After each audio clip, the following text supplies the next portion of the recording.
Become a member, sign in, and start streaming today. Let's get to our favorite part of the show. It's Disgrace of the Week. As always, Ms. Calhoun, please start us off. Whoever set up the debate for CNN last night, the sound system, I don't know if everyone else noticed, but you've got Andrew Yang going, wait, I'm over here, or Elizabeth Warren, who couldn't hear her name being called to give the final speech, which basically made her just seem as doddering as half the other people up there seemed. At the very least, on a debate like that, get the sound right, get the cues up. Especially since that's been a recurring theme. From the very first get-go, the very first debate had terrible audio and people not knowing if their names were called. You would think that would be some sort of a lesson for what the eighth one later that could have been solved. And there are only 7 people on the stage, so you should have been able to find Andrew Yang. You like to think so. Joey. The president of Brazil, who this week he's got massive wildfires in the Amazon, but he determined they're fake news.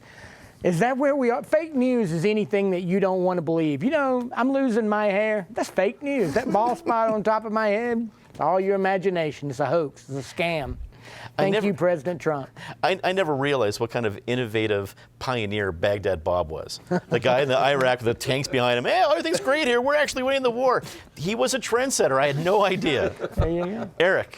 Well, since we have a little bit of time here, I'm just going to add on to Patty's first.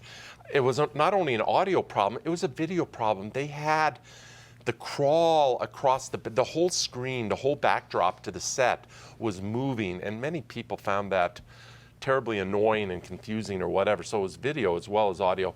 Real quickly, our president, which you can probably cite most weeks, but his continued insistence that this phone call on July 25th with the Ukraine was quote unquote perfect.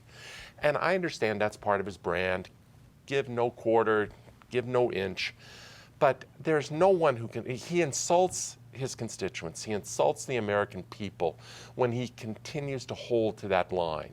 If you want to defend that this was not an impeachable offense, that's a point of view, and you can certainly make that case. But quit insulting us by telling us that this was a perfect phone call. Natasha. Poor RTD has had a lot of bad headlines this week, and we're just going to finish out the year with news that they're probably going to, or there's proposed service cuts throughout the metro area. It's like I said, it's been a tough year for them, but with a city that's experienced as much growth as we have, it seems like, you know, the graphs are going in the wrong direction here. Yes. And I will add a disgrace of the week. Adding myself, I want to thank a Colorado Inside Out viewer who called and realized that last week I was wrong when I said an Estes Park recall failed, and that was a model that the folks in Idaho Springs were following. In fact, the recall effort in Estes Park actually succeeded. So I was wrong last week, and thank you to the CIO viewer who called me on that. We would offer more corrections every week, but it's only a half an hour show. So let's get to say something nice. Patty. The Colorado Media Project, which organized a campaign, News Colorado Needs, where 18 different media outlets, if you donate to them, subscribe, become a member, it will be doubled. Your amount will be doubled this month. And we are starting a noble experiment at Westward. We are doing an ad-free website. If you become a member, you do have to pay a nominal fee. You can get all of Westward without the ads this month, and your membership will be doubled. But for those of you, like you, Dominic, who want to see all the pod ads, you can just pick it up for free in print, go online. It'll always be free. As a non-commercial TV guy, I yearn for all the different pod ads, so I'm glad that both are available, Patty. Joey.